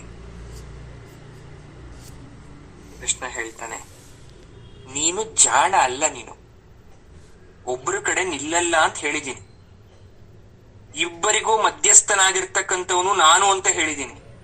ಹೆಚ್ಚು ಮಾತಾಡಕ್ಕೆ ನಾನು ನಿಂತರ ಸಮರ್ಥ ಅಲ್ಲ. ನಾನು ಒಂದು ಕೆಲಸ ಮಾಡ್ತೀನಿ, ಕೇಳಿಸ್ಕೊಳ್ಳಿ, ಇಬ್ರು ಸರಿಯಾಗಿ ಕೇಳಿಸ್ಕೊಳ್ಳಿ. ಯಾದವರು ಅಂದ್ರೆ ನಾವು, ನಮ್ಮಲ್ಲಿ ಅನೇಕ ಮತ್ಯ ಆಗ್ಲಿ ಅಂದ್ರೆ ನಾವು ಬೇರೆಯವರು ಅಂತಕ್ಕಂಥದ್ದು ನಮ್ಮಲ್ಲಿ ಇಲ್ಲ. ಮತ್ತೆ ನಮ್ಮ ಮೂಲ ಪುರುಷನಾಗಿರ್ತಕ್ಕಂಥ ಯಯಾತಿಯ ಶಾಪ ಗೊತ್ತಿದೆ ತಾನೆ ನಿಮ್ಗೆ? ನಾನು ಒಬ್ಬನೇ ಏನೇ ನಿರ್ಣಯ ಮಾಡಿದ್ರು ಕೂಡ ಅದು ಇಡೀ ಯಾದವರಿಗೆ ಸಮ್ಮತವಾಗಿರ್ಬೇಕು ಅಂತ ಇದೆ. ಕೃತವರ್ಮ ನೆಪಕ್ ಸೇನಾನಿ ಅಷ್ಟೇ. ನಮ್ಮ ಯಾದವರಲ್ಲಿ ಒಂದು ಅಕ್ಷೋಹಿಣಿ ಸೇನೆ ಇರೋದು ನಿಜ.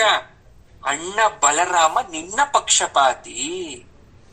ಅವನೇನ್ ನಿಲುವು ತಳಿತನೋ ನೋಡ್ಬೇಕು. ಸಾತ್ಯಕಿ ಬೇರೆ ಇದ್ದಾನೆ, ನಾನೊಬ್ಬ ಇದ್ದೀನಿ. ಅಂದ್ರೆ ನಮ್ಮಲ್ಲಿ ಏನೇ ಕೆಲಸ ಆಗಬೇಕು ಅಂದ್ರೂ ಕೃತವರ್ಮ, ಸಾತ್ಯಕಿ, ಅಣ್ಣನಾದಂತಹ ಬಲರಾಮ, ನಾನು ಶ್ರೀಕೃಷ್ಣ, ಇಷ್ಟೂ ಜನ ಒಪ್ಪಿಗೆ ಕೊಟ್ರೆ ಮಾತ್ರ ಆಗೋದು. ಇದು ನಮ್ಮ ಮೂಲ ಪುರುಷನ ಶಾಪ. ಇಲ್ಲ ಅಂದ್ರೆ ಆ ಕೆಲಸ ಮಾಡಂಗಿಲ್ಲ. ಅದಕ್ಕೆ ಒಂದು ಉಪಾಯವನ್ನ ಕಂಡಿಡ್ದು ಬಿಟ್ಟಿದ್ದೀನಿ ನಾನು. ಏನು ಅಂದ್ರೆ, ನಮ್ಮ ಇಡೀ ಸೈನ್ಯ, ಯಾದವರ ಇಡೀ ಸೈನ್ಯ ಒಂದು ಕಡೆ ಇರೋ ತರ ಮಾಡೋಣ. ಅದು ಸಾತ್ಯಕ್ಕೆ ಇಷ್ಟ. ನಾನ್ ಸಾತ್ಯಕಿಗೆ ಹೇಳಲ್ಲ ನೀನ್ ಯಾರ ಪರ ಹೋಗ್ತೀಯ ಅಂತ. ನಾನು ಇಡೀ ಯಾದವ ಸೇನೆನ ಒಂದು ಕಡೆ ನಿಲ್ಲಿಸ್ತೀನಿ. ಸಾತ್ಯಕಿ ಒಬ್ಬ. ದುರ್ಯೋಧನ, ನೀನ್ ಮೊದ್ಲು ಬಂದಿದ್ದೀನಿ ಅಂತ ಪದೇ ಪದೇ ಹೇಳ್ತಾ ಇದ್ಯ. ಮೊದ್ಲು ನೀನು ಕೊಡ್ತೀನಿ, ನಾನು ಕೇಳಿಸ್ಕೋ. ಕಣ್ಣು ಎರಡ್ಬಿಡ್ತು ದುರ್ಯೋಧನದ್ದು ಕೇಳಿಸ್ಕೊ ಅಂದಿದ ತಕ್ಷಣ. ಇಡೀ ಯಾದವ ಸೇನೆ ಒಂದು ಪಕ್ಷ, ನಾರಾಯಣ ಸೇನೆ ಒಂದು ಪಕ್ಷ. ನಾರಾಯಣ ಸೇನೆ ಅಂದ್ರೆ ನಾನು ಒಬ್ಬಂಟಿಗ. ಒಂದು ತಕ್ಕಡಿ ಕೊಡ್ತಾ ಇದ್ದೀನಿ. ದುರ್ಯೋಧನ, ನಿನಗೆ ಇಡೀ ಯಾದವ ಸೇನೆನ ಒಂದು ತಕ್ಕಡಿಲಿ ಹಾಕು, ನನ್ನೊಂದು ತಕ್ಕಡಿಲಿ ಹಾಕು. ಯಾವ್ದು ಬೇಕು ನಿನಗೆ? ಕಣ್ಣು ಅರಳೋಯ್ತು ದುರ್ಯೋಧನೆಗೆ. ಹಾಗೆ ಬಾ, ಇದು ನನಗ್ ಬೇಕಾಗಿದ್ದಿದ್ದು. ಒಂದು ನಿಮಿಷ ಯೋಚನೆ ಮಾಡ್ತಾನೆ. ಇಡೀ ಯಾದವ ಸೇನೆ, ಸಮಸ್ತ ಸೇನೆ ನನ್ನ ಹತ್ರ ಬಂದ್ರೆ ಆಗೋಯ್ತು. ಈ ಸಹಾಯವೇ ಸಾಕು. ಕೃಷ್ಣ ಮಧ್ಯ ಮಾತಾಡಿದ, ಯೋಚಿಸು ದುಡುಕಬೇಡ. ಆಮೇಲೆ ಯುದ್ಧ ಪ್ರಾರಂಭವಾದ ಮೇಲೆ ನನ್ನ ಮೇಲೆ ಯಾವತ್ತೂ ನೀನು ತಪ್ಪನ್ನ ಹೊರಿಸ್ಬೇಡ, ದೂರ್ಬೇಡ, ನಾನ್ ಮೋಸ ಮಾಡಿದೆ ಅಂತ ಹೇಳ್ಬೇಡ, ಯೋಚನೆ ಮಾಡು ಅಂತ ಆಗ್ರಹಿಸ್ತಾ ತಿವುದ್ ಹೇಳ್ದ. ದುರ್ಯೋಧನ ಹೇಳ್ತಾನೆ, ನೀನ್ ಆಯ್ಕೆ ಕೊಟ್ಟಾಗೋಯ್ತು, ನಾನು ಆರ್ಸಿದ್ದು ಆಗೋಯ್ತು, ಇಲ್ಲಿ ನಾನ್ ತಪ್ಪು ಯಾವತ್ತೂ ಮಾಡಲ್ಲ, ನಾನು ದುಡ್ಕಲ್ಲ, ಸೇನಾ ಸಹಾಯಕ್ಕಲ್ಲವೇ ನಾನು ಬಂದಿದ್ದು, ಕಾರ್ಯಸಿದ್ಧಿ ಆಗೋಯ್ತು ಅಂತ ಸಂತೋಷ ಆಗೋಯ್ತು. ನನಗ್ ಬೇಕಾಗಿರೋದು ನಿನ್ನ ಯಾದವ ಸೇನೆ ಅಂದುಬಿಟ್ಟ. ಕೃಷ್ಣ ಕೇಳ್ತಾನೆ, ಹಾಗಾದ್ರೆ ನಾನು ಬೇಡವಾ ನಿನಗೆ ದುರ್ಯೋಧನ? ಬೇಡ ಅಂತ ಎಲ್ಲಿ ಹೇಳ್ದೆ? ನೀನು 2 ಭಾಗ ಮಾಡಿದ್ಮೇಲೆ ನಾನು ಅದನ್ನ ಆಯ್ಕೆ ಮಾಡ್ಕೊಂಡೆ. ಕೃಷ್ಣ ಇನ್ನೊಂದ್ಸಲ ಕೇಳ್ದ, ಸರಿಯಾಗಿ ಯೋಚಿಸು, ಬೇಕಾದರೆ ಮತ್ತೊಮ್ಮೆ ಹಸ್ತಿನಾವತಿಗೆ ಹೋಗಿ ಕರ್ಣ ಶಕುನಿಯರನ್ನ ಕೇಳಿ ಬಾ, ದ್ರೋಣ ಭೀಷ್ಮರನ್ನೂ ಸಹ. ಆ ಸಮಯದಲ್ಲೂ ಪರಮಾತ್ಮ ಎಲ್ಲ ರೀತಿಯಲ್ಲೂ ಹೇಳ್ತಾ ಇದ್ದಾನೆ, ಯಾಕಂದ್ರೆ ಭಗವಂತ ಇಸ್ ವೆರಿ ಇಂಟೆಲಿಜೆಂಟ್, ಅವನ್ ಬಹಳ ಬುದ್ಧಿವಂತ, ಎಲ್ಲಾನು ಹೇಳಿರ್ತಾನೆ, ಬದುಕಲ್ಲಿ ಎಲ್ಲವನ್ನ ತೋರ್ಸಿರ್ತಾನೆ, ಆಪ್ಷನ್ಸ್ ಕೊಟ್ಟಿರ್ತಾನೆ, ಬಿಕಾಸ್ ಅವನು ಗೊತ್ತು ನಾವು ತಪ್ಪು ಮಾಡ್ತೀವಿ ಅಂತ. ದುರ್ಯೋಧನ ಹೇಳ್ತಾನೆ, ಯಾರನ್ ಕೇಳೋ ಅವಶ್ಯಕತೆ ಏನಿದೆ? ಯುದ್ಧಕ್ಕೆ ಬೇಕಾಗಿರದೆ ಸೇನಾಬಲ, ಆಯುಧ ಹಿಡಿಯದ ತಟಸ್ಥರಲ್ಲ. ಯುದ್ಧ ಮಾಡಲ್ಲ ಅಂತೆ, ಕೈಯಲ್ಲಿ ಆಯುಧ ಹಿಡ್ಕೊಳಲ್ಲ ಅಂತೆ, ನಿನ್ನಂತವ್ ತಗೊಂಡು ನಾನೇನು ಮಾಡ್ಲಿ? ಕೃಷ್ಣ ಅರ್ಜುನನ ಮುಖವನ್ನ ನೋಡ್ತಾನೆ, ಅರ್ಜುನನ ಮುಖದಲ್ಲಿ ನಗು ಕಣ್ಣು ಮಿಟುಕ್ತಾ ಇದೆ. ಕಣ್ಣಲ್ಲೇ ಹೇಳ್ಬಿಟ್ಟ, ಏನಂತ? ಆಹಾ, ಇದು ಜಾಣನ ನಿರ್ಣಯ. ಸರಿ, ಕೃಷ್ಣ ಮಾತನ್ನ ಶುರು ಮಾಡ್ದ, ಅರ್ಜುನ, ನಾನು ಯಾರಿಗೂ ಉಪಯೋಗ ಇಲ್ಲದವನು, ನೀನು ಏನು ಉಪೇಕ್ಷೆ ಇಟ್ಕೊಂಡಿದ್ದು ನನಗೆ ಗೊತ್ತಿಲ್ಲ ಪಾಪ, ನೀನ್ ಏನ್ ಅನ್ಕೊಂಡ್ ಬಂದಿದ್ದೋ ಗೊತ್ತಿಲ್ಲ, ನಿನ್ನ ಪರೀಕ್ಷೆಗಾಗಿ ಆಯ್ಕೆ ಇಟ್ಟೆ. ಏನ್ ಬೇಕಪ್ಪ ನಿನಗೆ? ಅರ್ಜುನ ಹೇಳ್ತಾನೆ, ನೀನಲ್ಲದೆ ಈ ಯಾದವರ ಸೇನೆಯ ಒಂದೇ ಒಂದು ಆಯುಧ ಅಥವಾ ಆಯುಧ ಹಿಡಿದವರೂ ಬೇಡ ಕೃಷ್ಣ, ನೀನೇ ಯಮಗೆ ಸಾಕು.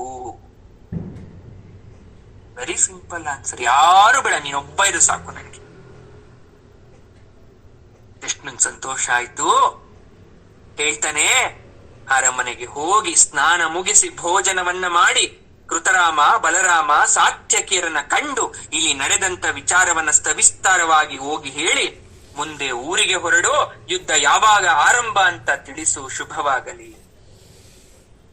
ಈ ಕಡೆ ದುರ್ಯೋಧನನಿಗೂ ಸೇರ್ಸಿ ಹೇಳ್ದ, ಹಾ ಅಂದವನೇ, ಯುದ್ಧ ಯಾವಾಗ್ಲಾದ್ರೂ ಆಗಲಿ, ತಟಸ್ಥವಾಗಿರ್ತಕ್ಕಂಥವನ್ಗೆ ಯುದ್ಧದ ಚಿಂತೆ ಏಕೆ ಅಂತ ಹೇಳಿಬಿಟ್ಟು ಕುಹಕ ನಗೆಯನ್ನ ನಕ್ಕಿ ದುರ್ಯೋಧನ ಜಾಗ ಖಾಲಿ ಮಾಡಕ್ಕೆ ಶುರು ಮಾಡ್ದ. ಆಗ ಕೃಷ್ಣ ಹೇಳ್ತಾನೆ, ತಡೆದು, ತಟಸ್ಥನಿಗೂ ಯುದ್ಧದ ಕುತೂಹಲ ಇರ್ಲೇಬೇಕಲ್ಲಪ್ಪ. ಏನ್ ಯುದ್ಧ, ನನ್ನ ಆಯುಧ ಹಿಡಿಯಲ್ಲ ಅಂದ ಮಾತ್ರಕ್ಕೆ ನನ್ಗೆ ಯುದ್ಧದ ಬಗೆಗೆ ಬೇಡ ಅಂತನ? ತಟಸ್ಥ ಅಂದ್ರೆ ದಡದಲ್ಲಿರೋನು, ಯುದ್ಧ ಅಂತಕ್ಕಂಥದ್ದು ನದಿ ಇದ್ದಾಗೆ, ಎರಡೂ ಒಂದೇ ಅಲ್ವಾ? ಹೆಣಗಳು ನದಿ ಒಳಗಡೆ ಬಿದ್ದುಬಿಟ್ರೆ ಎತ್ತಕ್ಕೊಬ್ಬ ಬೇಕಲ್ಲಪ್ಪ. ಆ ಎತ್ತವನ್ ಯಾರು? ತಟಸ್ಥವಾಗಿರೋನಲ್ವಾ, ನನ್ಗೇನ್ ಕೆಲ್ಸ ಇರಲ್ಲ ಅಲ್ವಾ? ದುರ್ಯೋಧನ ಹೇಳ್ತಾನ, ಇದೇನು ಹೊಸ ಮಾತು? ಯಾರ ಹೆಣ ಎಲ್ಲಿ ಬಿದ್ರೆ ಯಾರು ಎತ್ತುತ್ತಾರೆ? ಕೃಷ್ಣ ಹೇಳ್ತಾನೆ, ಕೊನೆ ಮಾತು, ಹೆಣ ಬೀಳಬಾರ್ದು ಅನ್ನೋದೇ ತಟಸ್ಥನ ಆಸೆ, ನದಿ ಶುದ್ಧವಾಗಿರ್ಬೇಕು ಅಂತಕ್ಕಂಥದ್ದು ತಟಸ್ಥನ ಆಸೆ. ಯಾಕಂದ್ರೆ ಅದು ಜೀವ ಪ್ರವಾಹ, ಅಲ್ಲಿ ಯಾವತ್ತೂ ರಕ್ತ ಸೇರಬಾರ್ದು ಅನ್ನೋ ಇಚ್ಛೆ ಮೇರೆಗೆ ನಾನು ಸಾಕಷ್ಟು ಹೇಳ್ದೆ, ನಿನಗೆ ತಿಳಿಲಿಲ್ಲ. ವಿಧಿಯಾಟ, ದೈವ ಇಚ್ಛೆ ಇರೋ ಹಾಗಾಗ್ಲಿ, ಹೋಗಿ ಬಾ. ಕೃಷ್ಣ ಹೇಳ್ದ, ಹೊರಟ. ಯಾರೋ ದುರ್ಯೋಧನ ದ್ವಾರಕೆಯಿಂದ ಬಹಳ ಸಂತೋಷದಲ್ಲಿ ಸಾಧಿಸಿದ ಒಂದು ಯಶಸ್ಸನ್ನ ಕಂಡಂತಹ ಒಂದು ಉತ್ಪ್ರೇಕ್ಷೆಯಿಂದ ಹೊರಟ. ಬದುಕಲ್ಲೂ ಹಾಗೆ ನಾವ್ ಅನ್ಕೊಂತೀವಿ, ಏನೋ ಸಕ್ಸಸ್ ಮಾಡ್ಬಿಟ್ಟೆ ನಾನು ಅಂತ, ಏನೋ ಮಾಡ್ಬಿಟ್ಟಿದೀನಿ ಅಂತ ಅನ್ಕೊಂತೀವಿ. ಬಟ್ ಖಂಡಿತವಾಗ್ಲೂ ನಾವು ಆಯ್ಕೆ ಮಾಡ್ಕೊಂಡಿರ್ತಕ್ಕಂಥದ್ದು ತಪ್ಪು ಅಂತ ನಮಗೆ ಅದರಿಂದ ನೋವು ಉಂಡಾಗ್ಲೇ ಅರ್ಥ ಆಗೋದು. ಅದು ಒಂದು ವಸ್ತು ತರ್ಬೇಕು ಮನೆಗೆ, ಸರಿನಾ? ಪ್ರಾರಂಭದಲ್ಲಿ ಎಲ್ಲ ಚೆನ್ನಾಗಿರುತ್ತೆ, ಆದ್ರೆ ಅದರಿಂದ ಮತ್ತೆ ಪ್ರಾಬ್ಲಮ್ ಶುರುವಾಗ್ತಾ ಹೋಗುತ್ತೆ. ಅಥವಾ ಯಾವುದೋ ಒಂದು ಡಿಸಿಷನ್ ತಗೋಬೇಕು. ಭಗವಂತ ಎಲ್ಲ ಚೆನ್ನಾಗ್ ಕೊಟ್ಟಿದ್ದ, ಚೆನ್ನಾಗ್ ಬದುಕಿದ್ದ. ಯಾರೋ ಹೇಳಿದ್ರು ಈ ಹಣ ತಗೊಂಡೋಗಲ್ಲಿ ಕೊಟ್ಬಿಟ್ರೆ ತುಂಬಾ ಬರುತ್ತೆ ಅಂತ. ಆಸೆ ಹೋಗ್ ಕೊಟ್ಟೆ, ಕಳ್ಕೊಬಿಟ್ಟೆ. ಆ ಭಗವಂತ ನನ್ನದ್ ಯಾಕಪ್ಪ ನಾನು ಹಿಂಗ್ ಮಾಡ್ದೆ? ಪರಮಾತ್ಮನ ಕೇಳಿದ್ರೆ ನಿಮಗ್ ಕೊಟ್ಟ. ಪರಮಾತ್ಮ ಹೇಳಿರ್ಲಿಲ್ವಲ್ಲ ಆಸೆ ಅತಿ ಆಸೆ ಪಡುವಂತ. ಕಳ್ಕೊಂಡ್ಮೇಲೆ ಪರಮಾತ್ಮನ ಯಾಕೆ ದೂಷಣೆ ಮಾಡೋದು? ಭಗವಂತ ಆಯ್ಕೆ ಕೊಟ್ಟಿದ್ದ, ಬೇಕು ಬೇಡ ಅನ್ನೋ ಆಯ್ಕೆ. ಆದ್ರೆ ನಾವು ಆಯ್ಕೆ ಮಾಡ್ಕೊಂಡಿದ್ದು ಬೇಕು ಅನ್ನೋದು. ಅದಕ್ಕೆ ಯಾವುದೇ ಕೆಲಸ ಮಾಡ್ಬೇಕಾದ್ರೂ ಕೂಡ ಪರಮಾತ್ಮನ ಒಂದು ಇಚ್ಛೆ, ಆಶೀರ್ವಾದವನ್ನ ಕೇಳಿ. ಭಗವಂತನನ್ನ ಒಂದು ಸಲ ಪರ್ಮಿಷನ್ ಅನ್ನ ಕೇಳಿ. ಮನೆಯಿಂದ ಹೊರಗಡೆ ಹೋಗ್ಬೇಕಾದ್ರೆ ಹೆಂಡತಿ ಗಂಡನ ಪರ್ಮಿಷನ್ನು, ಅಥವಾ ಮಕ್ಕಳು ಹೆತ್ತವ್ರ ಪರ್ಮಿಷನ್ ಕೇಳ್ದಾಗೆ ಪರಮಾತ್ಮನ ಪರ್ಮಿಷನ್ ಅನ್ನೋದನ್ನ ಕೇಳಬೇಕು. ಅವನ ಒಪ್ಪಿಗೆಯನ್ನ ಕೇಳಬೇಕು ಬದುಕಲ್ಲಿ. ಆಗ ಎಲ್ಲವೂ ಸುಸೂತ್ರ. ಅದಕ್ಕೆ ಹೇಳೋದು ನಾವು ಸರ್ವಂ ಶ್ರೀ ಕೃಷ್ಣಾರ್ಪಣಮಸ್ತು ಅಂತ.